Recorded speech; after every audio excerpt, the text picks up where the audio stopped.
Welcome to this explainer.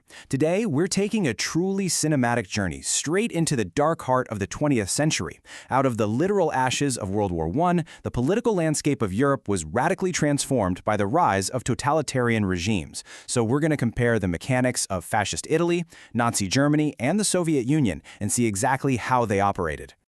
Okay, let's dive into this by framing our entire analysis today through the lens of brilliant political scientist Hannah Arendt.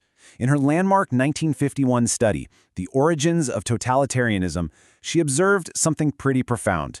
Despite having completely opposing visions for society, both fascism and communism shared a terrifying common denominator. Basically, both demanded absolute total loyalty and completely crushed civil liberties. Which leads us to a really critical question to anchor our focus today. You have to wonder, how did weak democratic institutions in the 1920s crumble so incredibly quickly? How did modern societies transition so rapidly from flawed democracies to absolute dictatorships? Well, that's the core mystery we're going to unravel today through our historical case studies.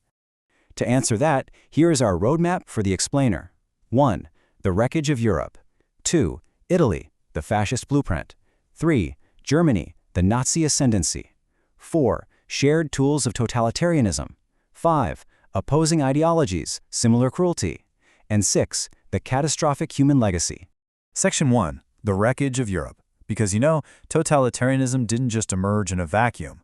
It grew out of profound, overlapping disasters. Across Europe, economies were absolutely devastated by post-war inflation, and soon after, the Great Depression left millions unemployed.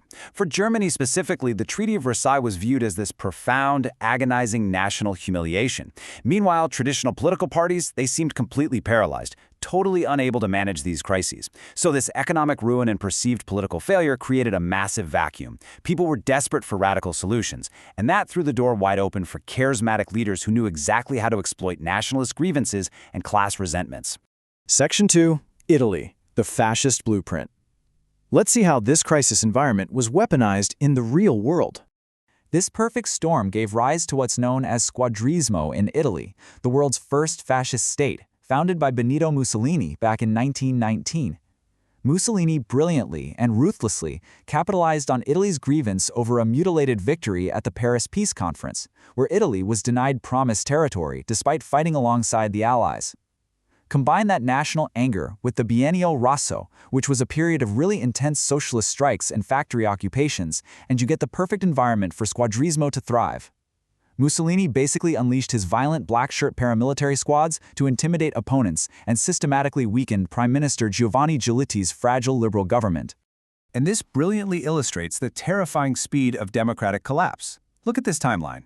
In October 1922, thousands of armed blackshirts staged the March on Rome, actively pressuring the king into legally appointing Mussolini as prime minister just to avoid a civil war.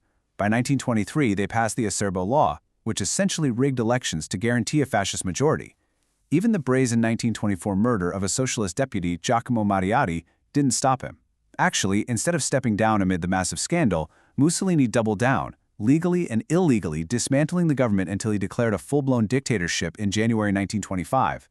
Once absolute power was seized, domestic control solidified lightning fast.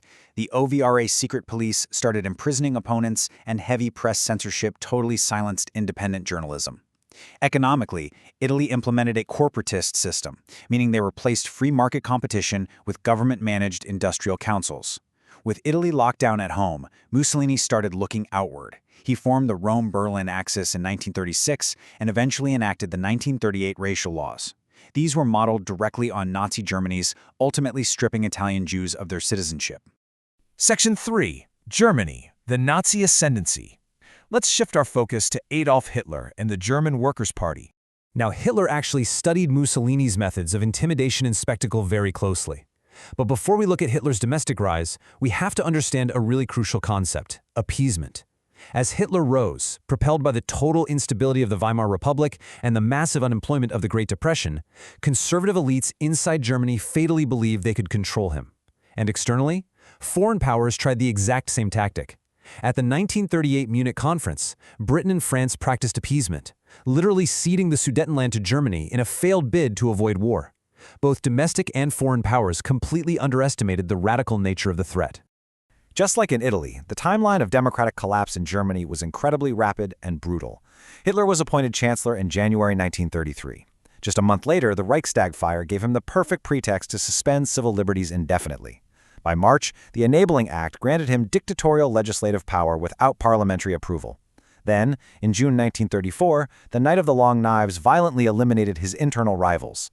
And when President Hindenburg died that August, Hitler just merged the presidency and chancellorship into a single, absolute title, Führer. With absolute power firmly secured, the atrocities escalated rapidly. Joseph Goebbels' propaganda machine shaped public opinion, while the Gestapo enforced order through mass surveillance. The 1935 Nuremberg laws stripped Jewish Germans of their citizenship, which culminated domestically in the horrifying 1938 Kristallnacht pogrom. Simultaneously, Hitler pushed aggressive rearmament, reviving German industry to prepare the nation for rapid expansion. This, of course, directly led to the September 1, 1939 invasion of Poland, officially sparking World War II. Moving to Section 4, Shared Tools of Totalitarianism.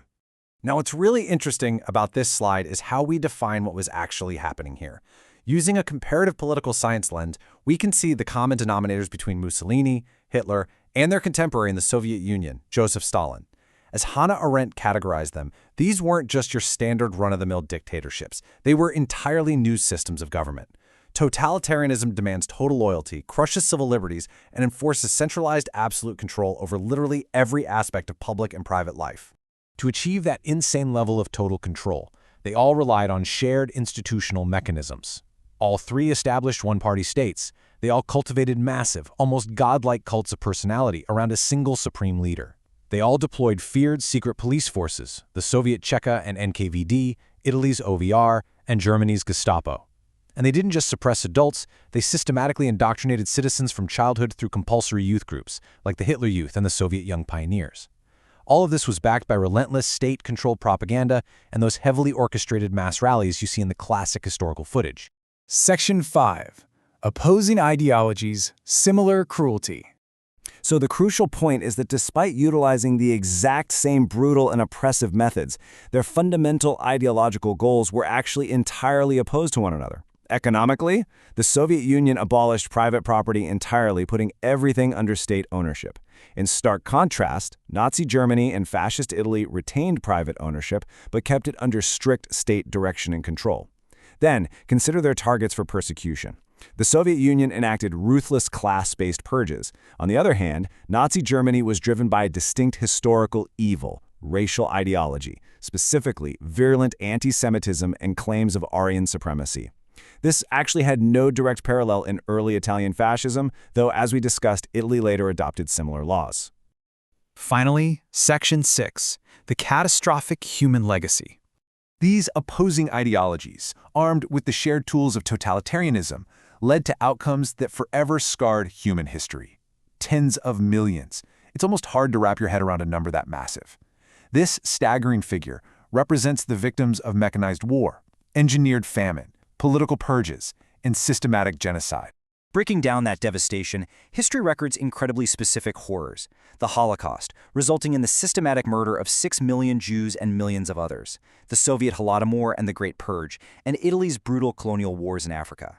Following the collapse of these regimes, the post-war Nuremberg trials from 1945 to 1946 were established to explicitly prosecute these crimes against humanity. Academics like Arendt and Carl Friedrich began developing frameworks to understand what had just happened, while authors like George Orwell issued powerful literary warnings about these systems in works like 1984 and Animal Farm. But the legacy of this era didn't just end with trials and books. It fundamentally changed international law. The 1948 Universal Declaration of Human Rights was drafted explicitly in response to the combined atrocities of these totalitarian regimes. This darkest chapter of the 20th century birthed lasting precedents designed to protect inherent human rights and ensure that the systematic crushing of civil liberties could never happen so easily again. Which leaves us with a final, provocative thought to reflect on as we wrap up this explainer. We've seen exactly how quickly fragile governments can fall when faced with economic ruin and charismatic extremists. So, if the tools of totalitarianism thrive on crises and division, are our modern democratic institutions strong enough to withstand them today? It's a question history demands we keep asking. Thank you so much for joining me on this deep dive. Keep learning, keep questioning, and I'll catch you next time.